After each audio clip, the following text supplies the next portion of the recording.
Be ready. 5 seconds.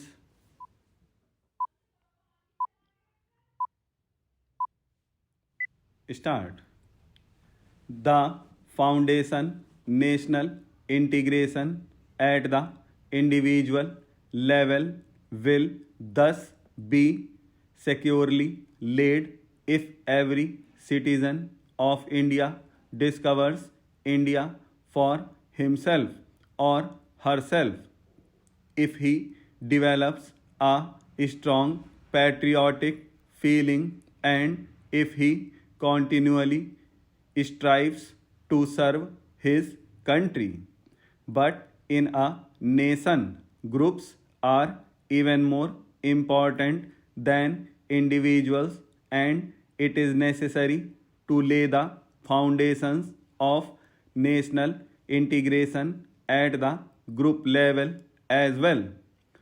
Every individual belongs not to one group but to several groups simultaneously. From instance, he belongs to his family, which is a primary group.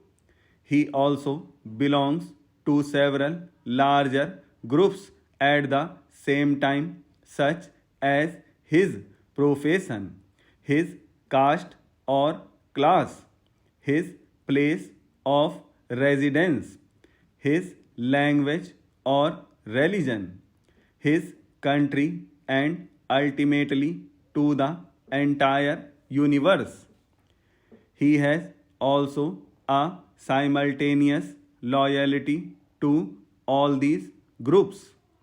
No problem arise when the loyalties of these different groups do not clash with another, but very often their interests conflict, and then a method of reconciling them has to be evolved.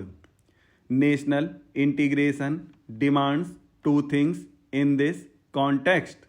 Firstly, it expects every citizen to realize that the interests in individual or a group are not served in their exclusive pursuit at the cost of everything else.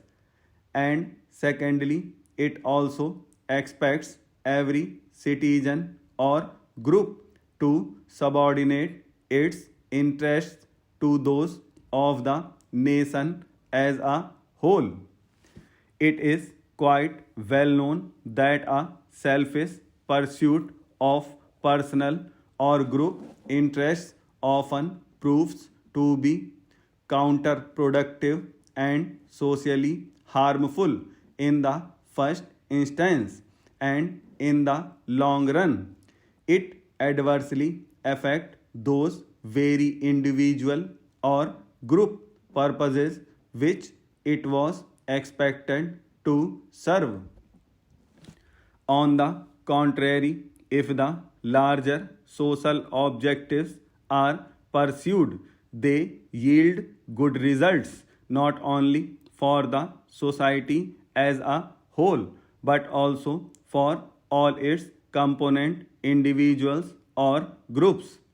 For instance, a ruthless competitive effort by every individual to secure food or a job for himself may not necessarily help him to get food or employment. It will certainly not solve the social problems of hunger, malnutrition, or unemployment. But if all citizens and groups were to strive for abolition of hunger or unemployment in a concerted action, these social problems will easily be solved. In order to promote national integration, therefore, we must educate each citizen to subordinate his personal to the imperatives of national development in all its parameters. It is unfortunate that there are several antisocial forces which prevent the development of national integration. It is the responsibility of all of us to see that they are overcome. One such important force is regionalism. While one understands a certain loyalty to the region and a certain healthy interest in its development, such loyalties and interests are often overdone and attempts are made to spread feelings of hostility against people of other regions or against the nation itself.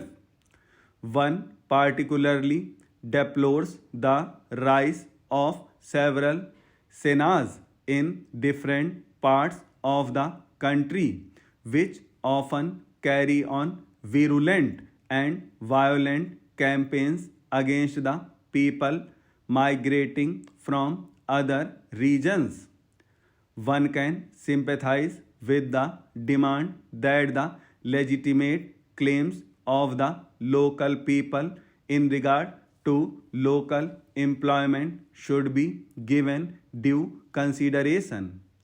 But agitations in the name of the sons of the soil can hardly solve the problem of unemployment. It can be solved only when there is rapid economic growth, not only in the region but in all parts of the country.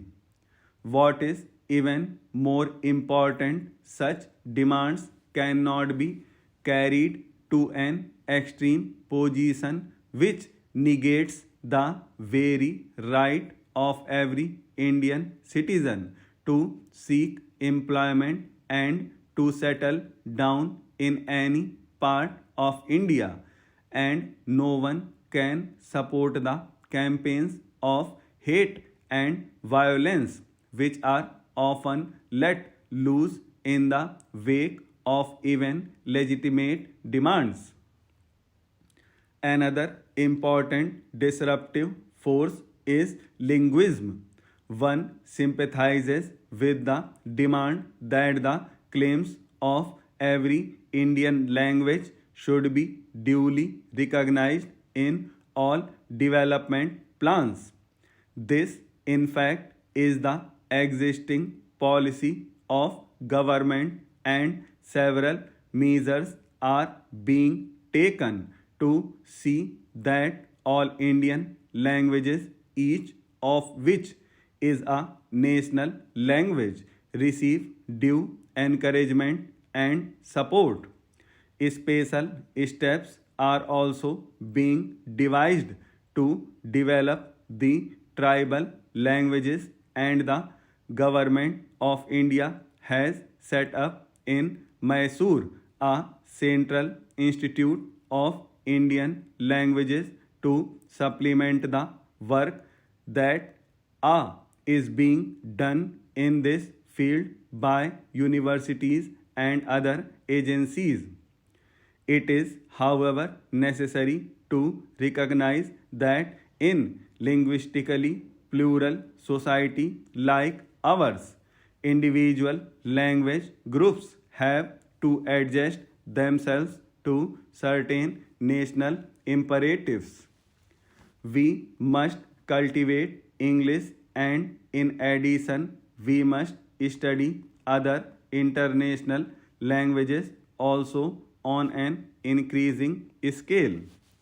We must recognize that we do need a link language at the national level, and that this can only be Hindi. The national leadership has made it clear that the development of Hindi will not be allowed to affect the development of other Indian languages.